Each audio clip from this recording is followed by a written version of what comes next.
Halo, selamat malam Tribuners. Jumpa lagi bersama dengan saya Fenty Novianti dalam tayangan berita Lampung terkini di Tribun Lampung. Kami akan menyajikan informasi menarik dan terkini seputar daerah di Lampung hanya untuk Anda. Dan inilah berita Lampung terkini selengkapnya. Suami istri ditabrak mobil Satpol PP Lampung Tengah terseret 3 meter. Pasangan suami istri Pak Sutri di Lampung Tengah diseruduk mobil dinas Satpol PP hingga masuk kolong dan terseret sejauh 3 meter.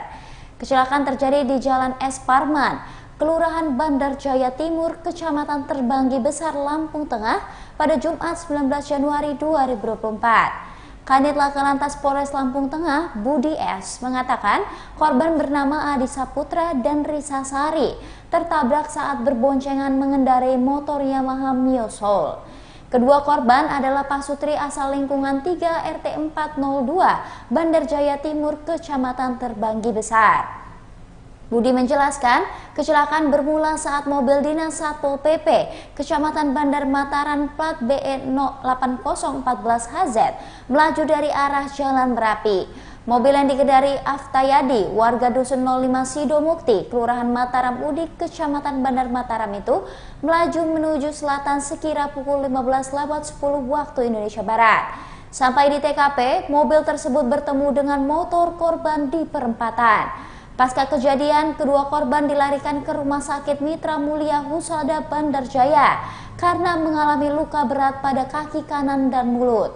Korban Adi Saputra mengalami luka robek pada kaki kanan, sementara Risa Sari mengalami luka robek pada mulutnya, sedangkan pengemudi mobil Satpol PP dalam keadaan baik. Pukul 3 lebih lah ya. Itu tadi mobil dari arah Jalan Merapi, yang ini dari pasar motor, mungkin pulang dari beli durian ya. Tadi, nah itu kejadiannya ya saya kurang tahu pas sih, yang jelas saya taunya waktu udah ketumbur itu dia masuk kolong, kolong, itu motor masuk dalam kolong, yang dua itu mental, yang satu istrinya numbur kayu, yang suaminya jatuh ke got. Sampai keseret motornya? Iya, keseret. Jadi mental dia sambil keseret motornya itu tadi. Itu dia minta tolong. Saya nolongin istrinya tadi, udah suruh nolongin yang numbur ini tadi. Jadi yang numbur biar bantuin, biar gak kabur dia. Iya. Nah tadi saya suruh nolong, dia mau nolong, saya tak suruh bawain ke rumah sakit. Korbannya orang mana mas? Kurang tahu kalau korbannya. Ya, tadi kayaknya bukan orang sini.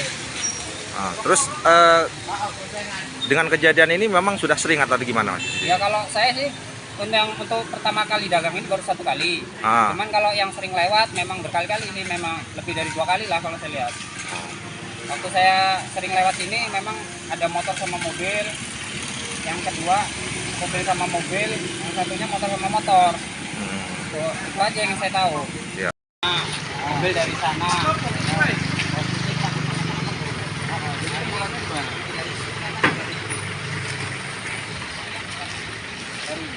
Kuburannya di mana? Di sini. Ini lurusannya ya. Di sini. Iya.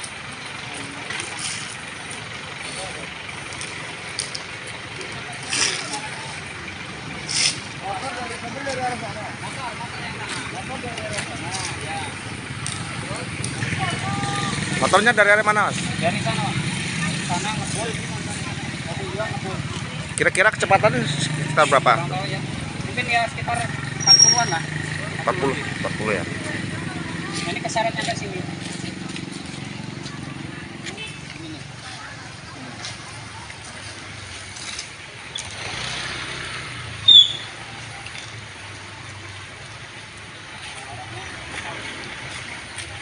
Orangnya dari mana?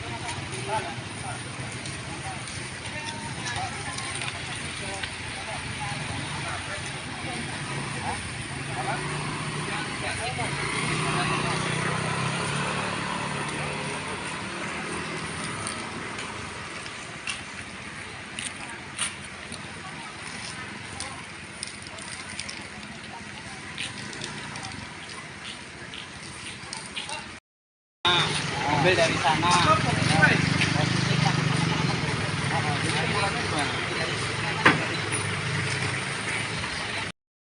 Beralih ke kabar selanjutnya, Tribuners, modus beli untuk adik. Pria bertopi gasak handphone di konter Prince Sewu, Lampung. Seorang pria mencuri 1 unit handphone yang masih bersegel di salah satu konter di Pringsewu, Lampung. Kejadian pencurian tersebut terjadi di Louis Sel, Pringsewu, Lampung pada Senin 15 Januari 2024, sekira pukul 15.30 waktu Indonesia Barat. Penjaga konter Louis Sel, Pringsewu, Erwin Adrian mengatakan, sebelum melancarkan aksinya, pencuri bermodus bertanya-tanya mengenai smartphone yang akan dibelinya. Menurut Erwin, pencuri berperawakan kurus tinggi dan memakai topi itu ingin mencari untuk adiknya. Dirinya pun menawarkan untuk 2 smartphone kepada pelaku tersebut. Namun saat Erwin hendak mengambil karter, pelaku pun langsung melarikan handphone tersebut. Handphone tersebut dibawa oleh pelaku dan langsung melarikan diri dengan menggunakan sepeda motor Beat berwarna hitam. Menurutnya, pelaku dengan berkendara motor itu melarikan diri ke arah Bandar Lampung. Erwin mengaku sempat mengambil motor dan berupaya mengejar pelaku, tetapi tidak terkejar dan hilang. Atas kejadian tersebut, pihaknya mendapati kerugian sebesar 1,6 juta rupiah. Erwin mengatakan dirinya telah melaporkan kejadian ini ke Polsek Pringsewu Kota.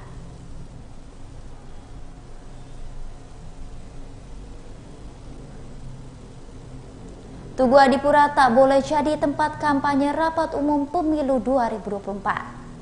KPU Bandar Lampung memutuskan Bundaran Tugu Adipura tidak diperbolehkan untuk digunakan sebagai tempat kampanye akbar atau kampanye rapat umum pada pemilu 2024.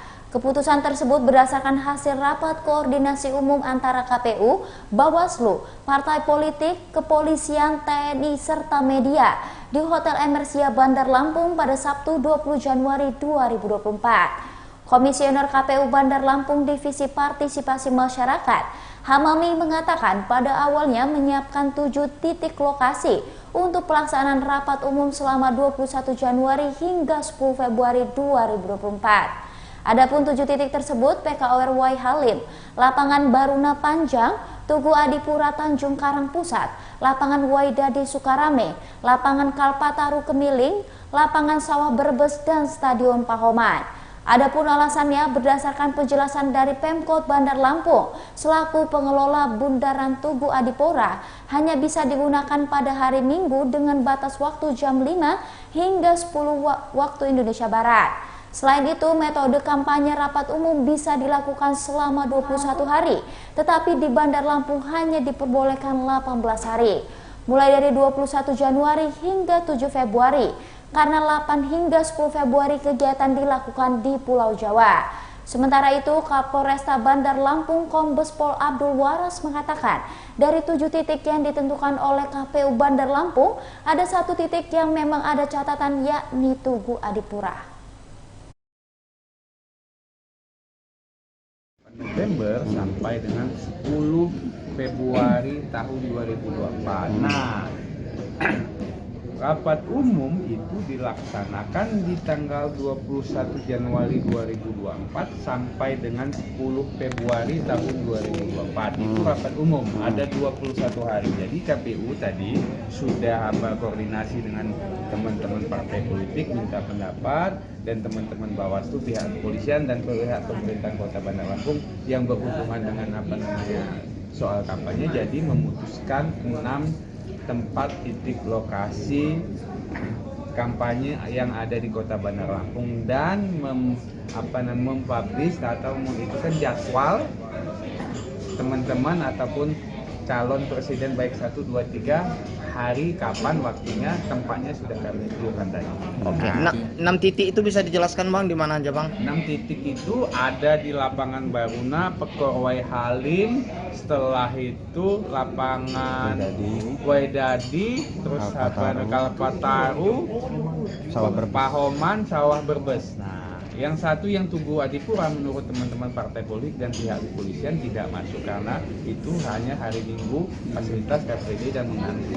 Maka itu itu kami hapuskan. Kesepakatan antara teman-teman partai politik. Karena kalau misalkan Adipura itu digunakan batasnya cuma 1 jam. Batasnya kalau rapat umum itu pukul 9 pagi sampai 6 sore 18.00. Sedangkan di Tugu Adipura itu bisa dipakai untuk Car Free Day itu pukul 5 pagi sampai pukul 10 pagi. Karena terbatas waktu. Karena terbatas waktu itu menurut pendapat teman-teman partai politik lah, kami meminta juga pendapat, tidak bisa juga kami menghapus atau seolah-olah itu tidak bisa, tapi harus minta pendapat teman-teman yang terkait masalah kampanye itu. Tapi dari Pemkot Bandar Lampung tadi mengizinkan juga kan Bang ya? Pemkot Bandar Lampung mengizinkan juga dihapus karena kami tahu jadwal dari Car Free Day itu pukul 5 sampai 10 dari teman-teman pemerintahan kota. Oke, terkait iklan di media ini Bang, yang dalam aturannya ini kan udah masuk per besok itu sudah diperbolehkan Bang ya. Ini seperti apa Bang yang aturan-aturan? Yang soal iklan media cetak ataupun elektronik kalau tidak salah ya dimulai tanggal 21 sampai dengan 10. Nah, kami menunggu instruksi dari KPU RI soal itu. Tapi kalau teman-teman pihak media atau yang mau kampanye ya kami ya sudah sesuai dengan PKPU 15 tahun 2023 tentang kampanye itu sudah masuk jadwalnya. Oke. Ya, sudah masuk jadwalnya. KPU ada fasilitas nggak Bang? KPU sampai sekarang kami menunggu dari instruksi dari. Oke, dari Bawaslu Bang. Bawaslu Bang untuk kampanye apa? Beralih ke kabar selanjutnya, pembangunan pasar modern Natar dimulai pekan depan. Pembangunan pasar modern di Kecamatan Natar, Lampung Selatan akan dimulai pada Kamis 25 Januari 2024 mendatang.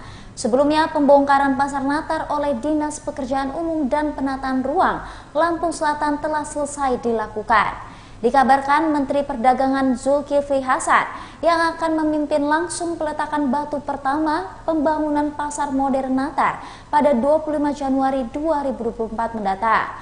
Kepala Bidang Bina Marga Dinas PUPR Lampung Selatan, Hasanuddin mengatakan pihaknya telah selesai mengerjakan pembongkaran pasar Natar.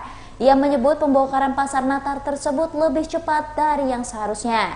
Hasan menyebut penambahan penggunaan alat ekskavator menjadi kunci pembongkaran pasar Natar lebih cepat dari yang seharusnya. Pihaknya menarget pembangunan pasar dimulai pada akhir Januari atau awal Februari 2024. Ia mengatakan pembongkaran pasar Natar dilakukan secara swakelola tipe 1, yakni dilaksanakan sendiri oleh Dinas PUPR. Lebih lanjut, ia memperkirakan kebutuhan biaya pembangunannya mencapai 400 juta rupiah. Masih kata dia, pembangunan tersebut bersumber dari APBD Kabupaten Lampung Selatan tahun anggaran 2024.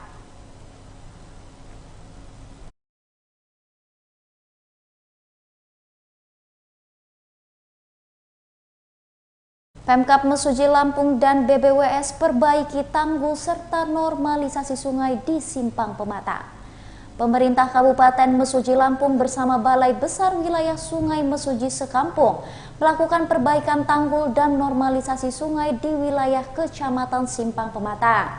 Perbaikan itu dilakukan untuk antisipasi banjir susulan yang terjadi di wilayah Kecamatan Simpang Pematang, Kabupaten Mesuji Lampung. Hal tersebut dibenarkan oleh Kalak BPBD Kabupaten Mesuji, Budiman Nainggolang pada Sabtu 20 Januari 2024. Budiman mengatakan untuk mengatasi banjir susulan, BBWS akan memperbaiki tanggul yang rusak dengan bantuan plastik geobag sejumlah 400 piece. Selain itu, ungkapnya BBWS juga menerjunkan 1 unit alat berat berupa ekskavator PC200 untuk menormalisasi sungai dan aliran air. Adapun lokasinya ada di wilayah rawan banjir seperti di Desa Jaya Sakti, Simpang Pematang dan Harapan Jaya, Kecamatan Simpang Pematang. Masih kata dia, selain penanganan banjir susulan, Pemkab Mesuji turut menyalurkan bantuan paket sembako yang jumlahnya mencapai 43 paket. Puluhan paket sembako itu nantinya akan dibagikan kepada korban yang terdampak banjir di Desa Jaya Sakti, Harapan Jaya, dan Simpang Pematang. Di sisi lain, Sekretaris Daerah Kabupaten Mesuji Syamsuddin menyampaikan terima kasih kepada BBWS yang telah turun langsung ke Kabupaten Mesuji untuk melihat situasi terkini pasca banjir.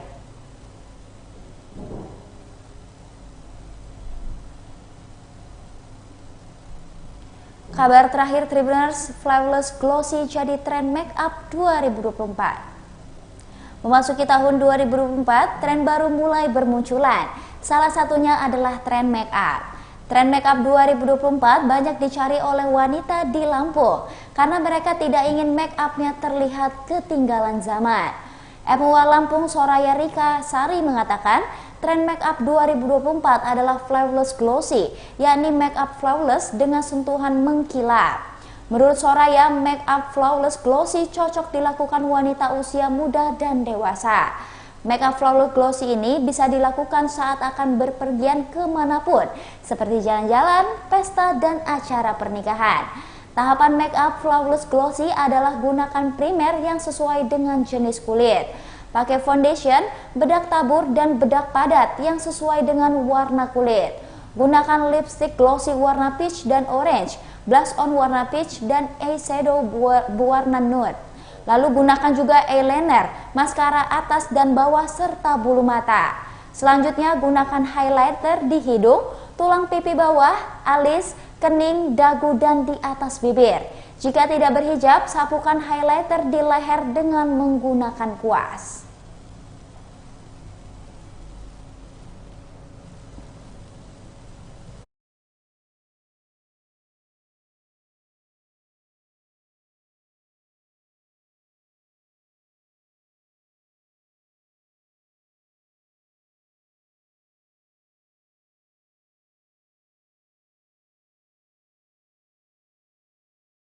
Baiklah Tribuners, itulah berita Lampung terkini bersama dengan saya Fenty Novianti. Jangan lupa untuk ikuti terus YouTube Tribun Lampung News Video dan YouTube Tribun Lampung Official. Selamat malam dan sampai jumpa.